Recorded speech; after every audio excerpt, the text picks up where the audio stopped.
Good morning बच्चों। मैं हूं हर्षिदा, जवाहर नवोदय विद्यालय डांग से। आज के सेशन में आप सभी का स्वागत करती हूं। बच्चों, पिछले सेशन में हमने आपके संचयन पुस्तक में से गिल्लू पाठ का अभ्यास किया और हमारी बात हुई थी कि नए सेशन में जब मिलेंगे तो नए पाठ के साथ मिलेंगे। तो आज के सेशन में हम कक्षा 9 के अंतर्गत आपकी जो पाठ्य पुस्तक है स्पर्श, जो दूसरी पाठ्य पुस्तक है स्पर्श, उसका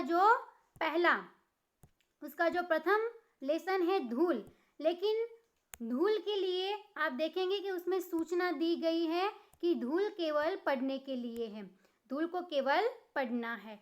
तो उसके बाद का जो दूसरा पाठ है दुख का अधिकार, हम उसका अभ्यास कार्य आज करेंगे, उसका अध्ययन हम करेंगे।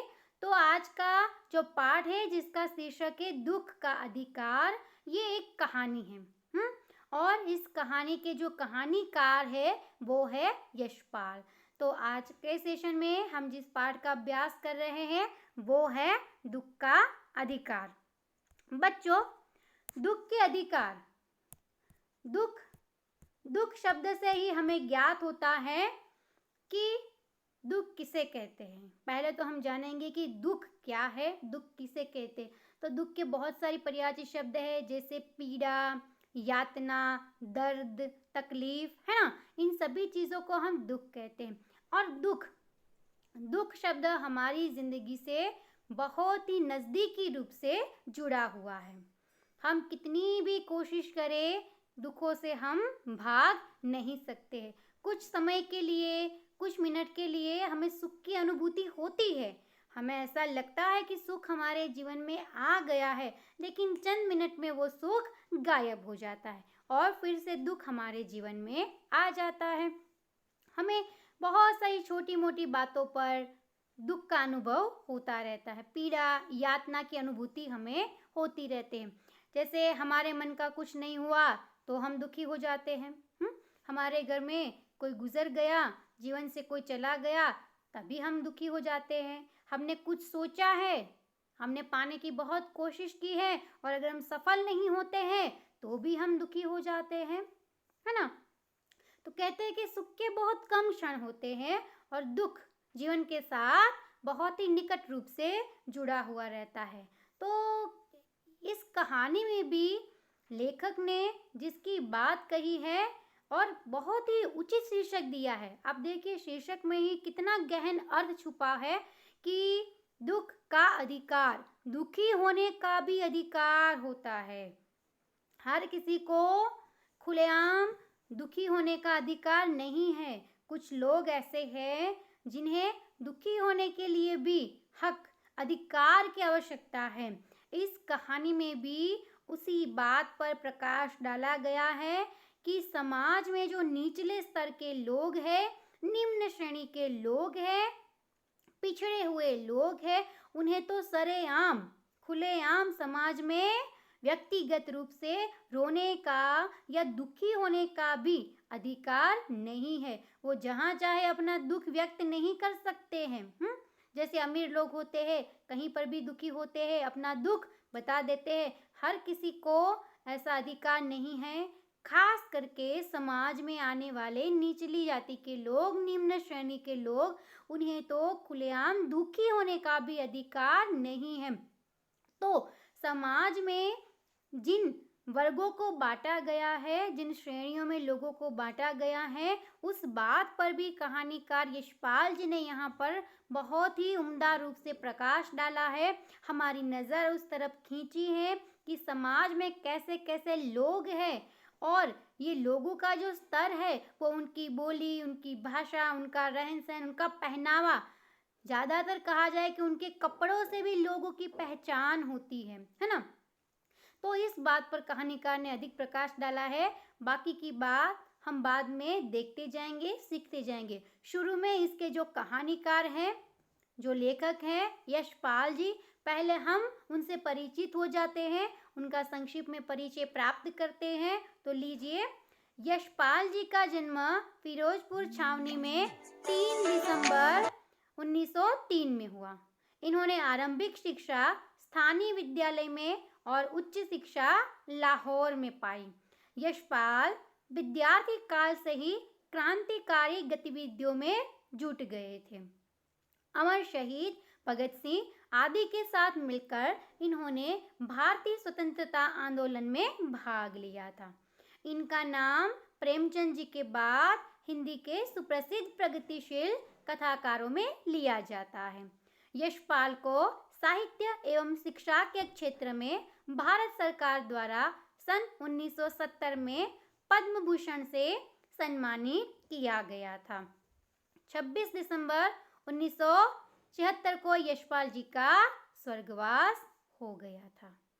तो इस प्रकार से यशपाल जी, उनका जन्म, उनकी थोड़ी शिक्षा कहाँ से उन्होंने अर्जित की, उन्होंने हिंदी साहित्य जगत को क्या क्या दिया, उस बात से हम भली भांति परिचित हुए। उनकी कुछ एक मुख्य कृतियाँ रही है जो उन्होंने हिंदी साहित्य जगत को दी हैं। उपन्यास तो है दिव्या, देशद्रोही, पार्टी कामरेड, दादा कामरेड, झूठा सच, मेरी तेरी उसकी बात, ये उनकी उपन्यास संबंधित रचनाएं हैं।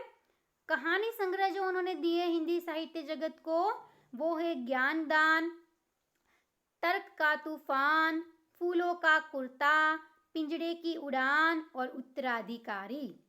आत्मकथा जो उन्होंने आत्मकथा लिखी है वो है सिंहावलोकन।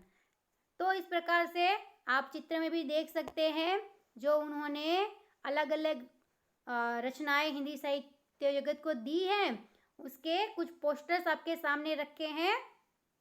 जो उनका फर्स्ट पृष्ठ है, पहला पृष्ठ है, प्रथम पृष्ठ है किताबों का, वो मैंने आपको दिखाया है। जैसे दिव्या है, दादा कामरेड है, मेरी तेरी उसकी बात है, फूलों का कुर्ता है, उत्तराधिकारी है, पिंजड़े की उड़ान है और तर्क का तूफान है।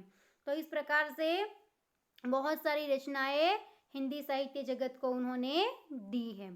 तो बच्चों अब बढ़ते हैं हम आपके कहानी की ओर कि दुख का अधिकार कहानी में यथार्थ रूप से किसका चित्रण किया गया है, किसकी बात कही गई है और क्या उसमें हमें समझाने का प्रयास कहानीकार ने किया है।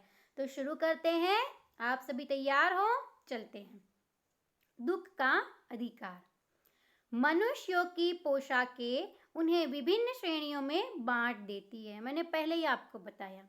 प्रायः पोशाक ही समाज में मनुष्य का अधिकार और उसका दर्जा निश्चित करती है। वह हमारे लिए अनेक बंद दरवाजे खोल देती है, परंतु कभी ऐसी भी परिस्थिति आ जाती है कि हम जरा नीचे झुककर समाज की निचली श्रेणियों की अनुभूति को समझना चाहते हैं। उस समय यह पोशाक ही बंधन और अड़चन बन जाती है। जैसे वायु की लहरें कटी हुई पतंग को सहसा भूमि पर नहीं गिर जाने देती, उसी तरह खास परिस्थितियों में हमारी पोशाक हमें झुक सकने से रोके रहती है। शुरुआत में ही पहले ही वाक्य में हमें बताया गया है कि मनुष्यों की पोशाकें उन्हें विभिन्न श्रेणी में बांट देती है। कहने का अर्थ उचला वर्ग, निचला वर्ग, ऊपर की जाति, नीचे की जाति, लोगों के अंदर जो भेदभाव होता है। हाँ, तो ये जो पोशाक है, हमारे जो परिधान है, हम जो कपड़े पहनते हैं, हमने जो वस्त्र धारण किए हैं, वो वस्त्रों के माध्यम से भी कभी कभी हमारे कपड़ों के द्वारा ही मनुष्य को अलग अलग स्तरों में वो विभाजित कर देती है। जैसे हम देखते हैं कि जो अमीर लोग होते हैं, ज़्यादातर पैसे वाले लोग होते हैं, हाँ, जिनके पास बंगले, गाड़ी, पैसे, ये सब कुछ होता है, नौकर चाकर वगैरह, तो आप देखना उन लोगों के कपड़े भी अलग प्रकार के होते हैं। वो कपड़े भी तो महंगे पहनते हैं, कीमती पहनते हैं, है ना। तो तुरंत हमें कपड़ों से पहचान हो जाती है कि ये अमीर घर से हैं और ये इंसान गरीब घर से है, क्योंकि अमीर वालों के कपड़े कुछ अलग रहते हैं और गरीब घर के जो लोग होते हैं, गरीब जो लोग होते हैं, उनके कपड़े भी कुछ ऐसे ही फटे पुराने से वस्त्र होते हैं, मैले धुले, और इतने कीमती और मूल्यवान वस्त्र हमें नहीं दिखते, इतनी झाग माग उसमें हमें देखने को नहीं मिलती है। तो शुरू में ही कहानीकार ने कह दिया है कि मनुष्य की जो पोशाक है, उसके जो कपड़े हैं, वो ही उन्हें विभिन्न श्रेणियों में विभाजित कर देती है। शुरुआत में ही कहा है कि समाज में ये पोशाक ही है जो मनुष्य का अधिकार और उसका एक दर्जा निश्चित करती है कि भाई ये अमीर है तो उसके अधिकार अलग, हाँ, ये मध्यम वर्गीय है उसके अधिकार अलग, और ये निचले स्तर के लोग हैं तो उनके अधिकार अलग। इस प्रकार से ये जो पोशाक है वो भी व्यक्तियों के अधिकारों को और उनके दर्जों को अलग अलग श्रेणी में बांट देते हैं। कभी कभी क्या होता है, ये पोशाक हमारे लिए बंद दरवाजे खोल देती है। कैसे? अगर हम नौकरी के लिए गए हैं, हम मध्यम वर्गीय हैं, लेकिन फिर भी अगर हमने अच्छे कपड़े पहने हैं, अच्छे धुले हुए साफ सुथरे थोड़े मूल्यवान कीमती वस्त्र पहने हैं, तो तुरंत लोगों पर उनकी नज़र जाती है और लगता है कि ये कोई अच्छे घराने से है। कहीं हम किसी के प्रसंग में चले गए हैं, उस समय हमें, भले हम मध्यम वर्ग से या निम्न वर्ग से हैं, लेकिन उस समय अगर हमने अच्छे कपड़े पहने हैं, हाँ, जाग माग वाले कपड़े पहने हैं, तो फिर क्या होगा, तुरंत वो समझ में आ जाएगा कि भाई ये किसी अच्छे घराने से है। तो आप समझ सकते हैं कि यहाँ पर कहने का क्या अर्थ है कि कभी कभी कपड़े हमारे जो काम नहीं होने वाले होते हैं, तो हमारे पोशाक के माध्यम से भी हमारे काम सरलता पूर्वक हो जाते हैं। और कभी कभी क्या होता है, ये पोशाक हमारे लिए बंधन और अड़चन बन जाती है। किस समय? जब हम किसी निचले वर्ग के लोगों की सहायता करना चाहते हैं, किसी की मदद करना चाहते हैं, और अगर उस समय हम उनकी मदद के लिए आगे बढ़ते हैं तो तुरंत लोग हमारी उलाहना करते हैं और तुरंत ये जो हमारे परिधान है, हमारी जो पोशाक है, हमारे जो वस्त्र है, वो हमारे कार्य में बाधा उत्पन्न कर देते हैं, विघ्न उत्पन्न कर देते हैं, हमें उस स्तर तक जाने के लिए रोक देते हैं। उस प्रकार खास परिस्थितियों में हमारी पोशाक हमें झुकने से रोक देती है। हम चाहकर भी ऐसे गरीब लोगों की मदद नहीं कर सकते हैं। आगे कहते हैं कहानीकार, बाजार में फुटपाथ पर कुछ खरबूजे डलिया में और कुछ जमीन पर बिक्री के लिए रखे जान पड़ते थे। खरबूजों के समीप एक अधेड़ उम्र की औरत बैठी रो रही थी। खरबूजे बिक्री के लिए थे, परंतु उन्हें खरीदने के लिए कोई कैसे आगे बढ़ता? खरबूजों को बेचने वाली तो कपड़े से मुंह छिपाए, सिर को घुटनों पर रखे फफक फफक कर रो रही थी। कहानी की शुरुआत होती है, कहानीकार कहते हैं कि आज देखा कि बाजार में फुटपाथ पर, बाजार में रास्ते पर कुछ खरबूजे डलिया में, टोकरी में डाल के खरबूजे डलिया में डालकर टोकरी में रखे हुए और कुछ एक नीचे पड़े हुए थे जमीन पर। ये रखकर उसके समीप टोकरी के नजदीक कोई आधेड़ उम्र यानी कोई वृद्धा, कोई बुढ़िया बैठी हुई थी और वो रो रही थी। पहला ही दृश्य दिखाया है कि टोकरी में कुछ खरबूजे हैं, कुछ खरबूजे नीचे जमीन पर पड़े हुए हैं और उसके नजदीक में एक बुढ़िया बैठी है और वो रो रही है। खरबूजे बिक्री के लिए थे, वो आई तो थी बेचने के लिए, वो बाजार में खरबूजे बेचने के लिए आई थी, लेकिन उसे खरीदने के लिए कोई आगे नहीं बढ़ रहा था। बेचारी आई तो बेचने के लिए थी, लेकिन उन खरबूजों को खरीदने के लिए कोई आगे नहीं आ रहा था। और कोई कैसे आगे बढ़ता, ये भी प्रश्न था। तो आज का यही मूल प्रश्न है और इसी में रहस्य छुपा है कि कहानी के अंतर्गत कौन सी बात कही गई है कि कोई खरीदने के लिए भला कैसे आगे बढ़ता।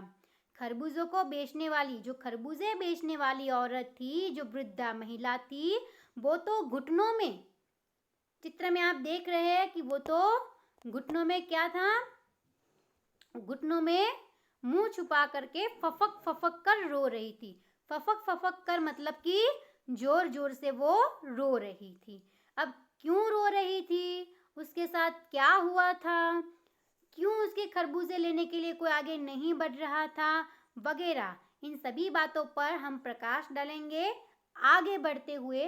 तो कहानी के शुरुआत में ही हमने देख लिया कि इसमें कहानीकार ने कहानी के शुरुआत में ही हमें बताया कि भाई इसमें क्या कहा गया है और किसकी बात बताई गई है। इस अनुच्छेद को हमने ध्यान से पढ़ा।